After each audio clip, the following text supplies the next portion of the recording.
Salam alaikum. À force de fouiller, de fouiner, de kéker dans la Bible, en vue de trouver des indices prophétiques au sujet de leur prophète chéri, bien-aimé, chouchouté et exalté comme le dernier des prophètes, le collectif El-Enfia a lui-même fourni tous les éléments de preuve qui attestent, confirment, reconnaissent et certifient que la prophétie du Paraclétos, le Consolateur, annoncée par le Christ Jésus dans l'évangile de Jean, ne peut et ne saurait faire référence à Mohammed.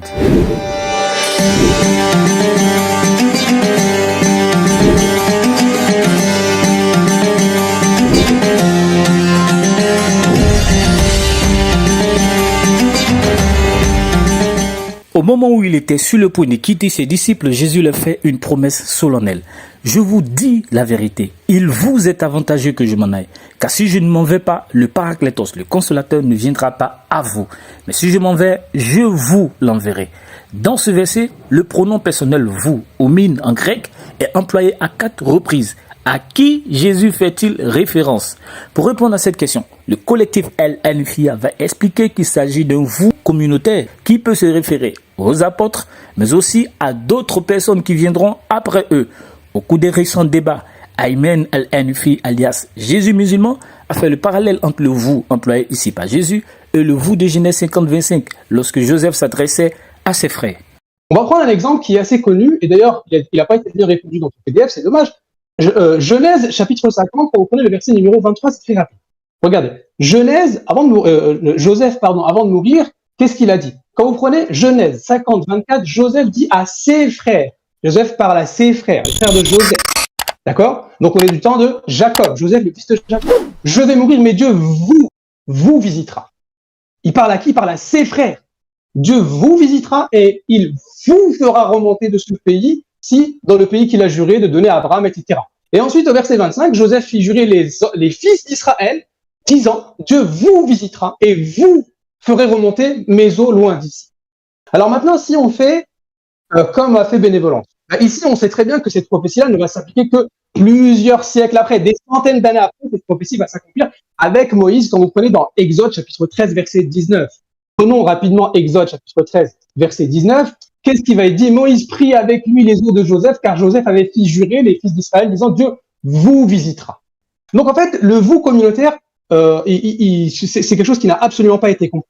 Jésus, quand il parle à ses apôtres, c'est un texte qui va dans le futur. Ça peut concerner les apôtres ou bien ceux qui viennent après. Ça peut concerner les apôtres et ceux qui viennent après. Ça peut concerner que les apôtres, ça peut concerner que ceux qui viennent après. De la même manière avec Joseph. Ainsi, selon Jésus musulman, il y a un parallèle entre Joseph qui attribue à ses frères le vous pour ce qui est de la visite miraculeuse de Dieu, suivi de la remontée de ses eaux du pays d'Égypte, et Jésus qui emploie le vous en s'adressant à ses disciples. Ce vous communautaire, il le précise, ça peut concerner les apôtres et ou ceux qui viennent après eux. Il réitère le même argument dans la suite de son discours. Alors, ce que j'ai dit, je répète bien, lorsque Jésus prie, on le voit avec un exemple, j'ai appuyé ce que j'ai dit par un texte, eh bien, quand Jésus va prier, par exemple, il prie pour les apôtres et ceux qui viennent après. Donc c'est une prière pour les deux. Sauf que la réalisation ne va pas forcément concerner tout le monde. C'est ça que je dis.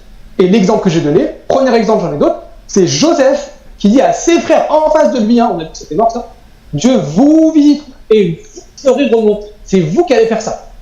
Et pourtant, dans Exode 13-19, Moïse prie avec lui les eaux de Joseph, car Joseph avait fait jurer les enfants d'Israël, disant, Dieu vous visitera et vous ferez remonter. Donc, accomplissement par, non pas les frères de Joseph qui étaient en face de lui, mais par des gens qui viennent 400 ans plus tard. Donc, ma réponse est oui. Jésus, quand il parle aux apôtres, parfois ça concerne les apôtres, parfois ça ne les concerne pas. C'est les gens qui viennent après. À travers les apôtres, il est en train de parler à une communauté. Donc, quand Jésus il parle aux apôtres, ça peut concerner, j'ai mis plusieurs cas dès le début. Je sais, c'est enregistré, je sais ce que je dis. Jésus, en parlant aux apôtres, peut parler uniquement aux apôtres. Il peut parler aux apôtres et plus, d'accord? Ou il peut parler à ceux qui viennent après. Tu es bien en train de valider qu'il annonce le Paraclet aux apôtres? Non, il est en train de parler aux apôtres. Il donne une prophétie aux apôtres, mais l'accomplissement de la prophétie ne veut pas dire que ça va être du temps des apôtres. C'est deux choses différentes. Pour ne pas être accusé de n'avoir pas bien cerné son propos, écoutons une fois de plus Jésus musulman dans cette autre vidéo. Autre ambiguïté, c'est le fait que le Paraclet il est censé descendre sur les disciples et non pas 600 ans plus tard. puisque Jésus a dit « Je vous l'enverrai », donc vous, sous-entendu, les disciples. Alors ça, c'est méconnaître complètement les prophéties de la Bible, car le « vous », c'est un « vous » qui concerne la communauté de tous les croyants, en particulier ici ceux qui croient en Jésus. Et ça ne concerne pas forcément ceux de son temps. Pour cela, je vais citer 2 exemples. Joseph qui a dit à ses frères dans l'Ancien Testament et à tous les Juifs qui étaient en face de lui, de son temps, il a dit quoi? Genèse chapitre 50, verset 25, « Dieu vous visitera et vous ferez remonter mes eaux loin d'ici. » Alors que la visite de Dieu, elle s'est réalisée avec Moïse 4 siècles plus tard. Autre exemple, c'est dans Matthieu 23, 35, Jésus dit aux Juifs en face de lui, il dit que vous avez tué Zacharie entre le temple et l'autel, alors que ça s'est fait plusieurs siècles auparavant. Donc le vous, quand Jésus dit « je vous l'enverrai », c'est un vous qui ne concerne pas forcément ceux qui sont en face de lui, mais c'est un vous communautaire qui va indiquer tous ceux qui croient en Jésus, et ça peut s'appliquer plusieurs siècles plus tard. Sans qu'ils ne s'en rendent compte, Aymen vient de valider ainsi le fait que Mohammed n'est pas le paraclet annoncé par Jésus. Pourquoi? Eh bien, dans l'exemple de Genèse 50, 24, 25 qu'il prend, on constate que l'accomplissement qui a lieu des siècles plus tard avec Moïse, au moment de la sortie du peuple d'Israël du pays d'Égypte, concerne la communauté de Joseph, à savoir les fils d'Israël. C'est à des Israélites qu'il a dit de prendre ses eaux. Et même si la chose ne s'accomplit pas avec ses contemporains, ce sont toujours des Israélites et non des Marocains ou des Sénégalais qui réalisent cette annonce prophétique. Le vous communautaire de Joseph s'applique donc aux fils d'Israël. Pareillement, en Matthieu 23, 35 que Aymen cite, Jésus fait référence aux Israélites. Le vous communautaire qu'il emploie concerne donc les Israélites. Or, de l'aveu de Jésus musulman lui-même, la prophétie au sujet du paraclet est identique à ces versets. La conclusion qui s'impose est que ceux à qui s'applique l'annonce du consolateur, ce sont les Israélites, même si on part du postulat que les apôtres ne sont pas inclus. De fait, les disciples à qui Jésus s'adresse, ils sont israélites. Et le collectif El-Hanifiyya n'a cessé de le dire et de le répéter encore et encore que Jésus n'a prêché l'évangile qu'aux Israélites. Les chrétiens nous disent toujours que Jésus c'est le sauveur du monde, le dernier des prophètes, l'ultime sauveur et qu'en dehors de lui il n'y a pas de salut. C'est ce qu'on entend souvent. Le problème c'est que quand on lit la Bible il y a autre chose. Quand on lit la Bible par exemple, on voit que Jésus n'a jamais prêché la parole de l'évangile à quelqu'un qui n'est pas de sa nation. Jésus il prêche pas aux non-juifs, ça n'existe pas dans la Bible ça. Ça existe dans les paroisses, ça existe dans les églises, ça existe dans les cercles de rappel, mais ça n'existe pas dans les évangiles. Et Jésus ne parle pas aux non-juifs, ça n'existe pas. Parce que Jésus lui-même, il dit dans Matthieu 15, 24, « Je n'ai été envoyé que pour les brebis perdues de la maison d'Israël. » Un petit coucou à Salomon avec Matthieu chapitre 13, verset 53. Jésus, que la paix divine soit sur lui, il a interdit à ses disciples d'aller prêcher la parole de l'évangile aux non-juifs. Dans le texte de Matthieu, chapitre 10, verset numéro 5 à 7. La question que je pose très souvent, c'est si Jésus, que la paix divine soit sur lui, est venu pour sauver tout le monde, alors dans ces conditions, pourquoi le Christ, que la paix divine soit sur lui, n'a pas donc prêché la parole de l'évangile aux non-juifs? On a dit tout simplement que Jésus, que la paix divine soit sur lui, a un message qui est restreint pour les enfants d'Israël. Le frère Hafidhahullah a cité le texte de Matthieu chapitre 15, verset numéro 24, dans lequel Jésus dit qu'il n'a été envoyé que pour les brebis perdues de la maison d'Israël. Et Jésus également n'a jamais prêché la parole de l'évangile aux non-juifs. Ça n'existe pas dans le texte biblique. Jésus a interdit que la parole de l'évangile soit prêchée aux non-juifs. Jésus-Christ, que la paix divine soit sur lui. Jésus n'a jamais prêché un seul non-juif, ça n'existe pas dans le texte des évangiles. Il n'y a aucun passage dans les 4 évangiles. Ça veut dire, dans les 28 chapitres de Matthieu, dans les 16 de Marc, dans les 24 de Luc et dans les 21 de Jean, il n'y a aucun passage où Jésus a prêché la parole de l'évangile à un non-juif, ça n'existe pas. Si Jésus limite son message aux enfants d'Israël, si Jésus ne prêche pas à un seul non-juif, si Jésus interdit d'aller prêcher l'évangile à d'autres que les juifs, alors lorsqu'il dit aux apôtres, je vous dis la vérité, il vous est avantageux que je m'en aille, car si je ne m'en vais pas, le Paraclétos ne viendra pas à vous. Mais si je m'en vais, je vous l'enverrai. Le vous communauté ici, là, ça concerne la communauté israélite. Le Paraclet est donc destiné aux croyants en Jésus parmi les Israélites et non à l'humanité tout entière, suivant les postulats de base du collectif El-Hanifiyya. Jésus, il dit bien, je vous l'enverrai. Et comme venait de le dire Ismaël Al-Hanifi, si Jésus interdit à ses apôtres d'aller prêcher l'évangile aux autres nations et de se limiter seulement aux Juifs, alors le vous se limite aux Juifs, se limite aux enfants d'Israël. Ça ne concerne pas l'humanité. Voilà, ils ont eux-mêmes clos le débat. D'ailleurs, au verset 6 de la sourate 61, Le Coran attribue à Jésus l'annonce de la venue du prophète de l'islam sous le nom de Hamad et souligne qu'il s'est adressé à l'occasion aux enfants d'Israël. Quand Jésus, fils de Marie, dit « Ô enfants d'Israël, Ya Bani Israël, je suis vraiment le messager d'Allah à vous, ilaykoum ». Encore une fois, cela prouve que le vous communautaire dans l'annonce prophétique de Jésus concerne les enfants d'Israël.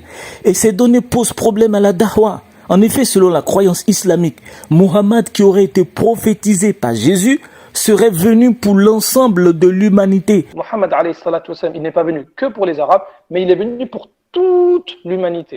Or, si Jésus a prêché seulement pour les enfants d'Israël, comme le psalmodie le collectif Al-Hanifiyya, et on voit qu'il fait l'annonce du Paraclet à ses disciples qui étaient des Israélites, alors le Paraclet ne peut venir que pour la communauté de Jésus, concernée par le vous, et non à l'humanité, à condition que les musulmans admettent que la prophétie du Christ concernait toute l'humanité, et par ricochet, que le vous communautaire inclut l'ensemble des humains de toutes les nations. Et dans ce cas, l'évangile ne se limite plus aux enfants d'Israël. Les adeptes de la da'wah se retrouvent ainsi dans un sacré dilemme. Soit ils admettent que le Paraclet n'est pas Mohammed et donc l'annonce prophétique de Jésus ne concerne que les enfants d'Israël, soit ils admettent que l'évangile ne concernait pas uniquement les enfants d'Israël, ce qui souligne le caractère universel de la mission de Jésus et par voie de conséquence, met en veille la fonction universelle attribuée à Mohammed. Mais la preuve formelle que le Paraclet, le consolateur, n'est pas Mohammed, se trouve dans l'évangile de Jean lui-même. Alors, on a entendu Jésus musulman dire que le vous communautaire de Jésus peut s'appliquer uniquement aux apôtres et ou à ceux qui allaient venir après. Donc quand Jésus parle aux apôtres, ça peut concerner, j'ai mis plusieurs cas dès le début. Je sais, c'est enregistré, je sais ce que je dis. Jésus, en parlant aux apôtres, peut parler uniquement aux apôtres, il peut parler aux apôtres et plus, d'accord, ou il peut parler à ceux qui viennent après. Selon le texte lui-même, le vous commence avec les apôtres à qui Jésus s'adressait. On en a la preuve dans le chapitre 15 de l'évangile de Jean, les versets 26 à 27. Mais quand sera venu le Paraclétos que je vous enverrai de la part du Père, l'esprit de vérité qui procède du Père, il rendra témoignage de moi. Et vous aussi, vous rendrez témoignage parce que dès le commencement, vous êtes avec moi. 3 vérités importantes se dégagent de ces versets. Premièrement, le Paraclet vient pour le vous. On a vu que le vous concerne les enfants d'Israël, selon la logique argumentative du collectif Al-Hanifiyya. Deuxièmement, c'est après que le Paraclétos, le consolateur, soit venu et ait rendu témoignage au sujet de Jésus, que le vous aussi se met à témoigner de Jésus. Troisièmement, Jésus explique pourquoi le vous aussi doit rendre témoignage après la venue du Paraclet. Il dit « Parce que dès le commencement, vous êtes avec moi ». Qui sont ceux qui étaient avec Jésus dès le commencement de sa mission ? Ce sont les apôtres. La preuve, le même Jean, auteur de l'évangile de Jean, déclare en 1 Jean, le chapitre 1, les versets 1 à 3. Ce qui était dès le commencement, ce que nous avons entendu, ce que nous avons vu de nos propres yeux, ce que nous avons contemplé et que nos propres mains ont touché concernant la parole de vie, et la vie a été manifestée, et nous avons vu et nous rendons témoignage. Et dans le contexte, on voit que le témoignage se rapporte à Jésus, alors que Jésus avait dit « Et vous aussi, vous rendrez témoignage ». Pourtant, le témoignage ne pouvait venir qu'après la venue du Paraclet, après que le Paraclet ait rendu témoignage. Or, à partir de quand les apôtres commencent-ils à rendre témoignage de Jésus? En Actes, le chapitre 2, après que le Saint-Esprit soit descendu sur eux. Clairement donc, les apôtres qui étaient avec Jésus dès le commencement se sont mis à rendre témoignage aussi après que le Saint-Esprit se soit manifesté sur eux comme des langues de feu. Il est donc évident que le consolateur, le Paraclétos, qui avait été promis par Jésus pour les disciples, c'est le Saint-Esprit. La preuve se trouve encore renforcée dans Jean 14, 26. Jésus dit aux apôtres, mais le Paraclétos, le Saint-Esprit que le Père enverra en mon nom, lui vous enseignera toutes choses et il vous rappellera tout ce que je vous ai dit. Or, le même Jean qui rapporte ces paroles écrit en 1 Jean 2, le verset 20. Et vous avez l'onction de la part du Saint et vous connaissez toutes choses. Puis au verset 27, il renchérit et vous, l'onction que vous avez reçue de lui demeure en vous et vous n'avez pas besoin qu'on vous enseigne. Mais comme la même onction vous enseigne toutes choses et qu'elle est vraie et n'est pas un mensonge et selon qu'elle vous l'a enseigné, vous demeurez en lui. Ainsi, Jean nous dit que l'onction, le Saint-Esprit leur enseigne toutes choses. Exactement ce que Jésus a dit au sujet du Paraklétos. En conclusion, suivant les postulats de base même du collectif El-Hanifia, Mohammed n'est pas et ne pourra jamais être le Paraclet annoncé. Barakallahu fikoum. Assalamu alaikum.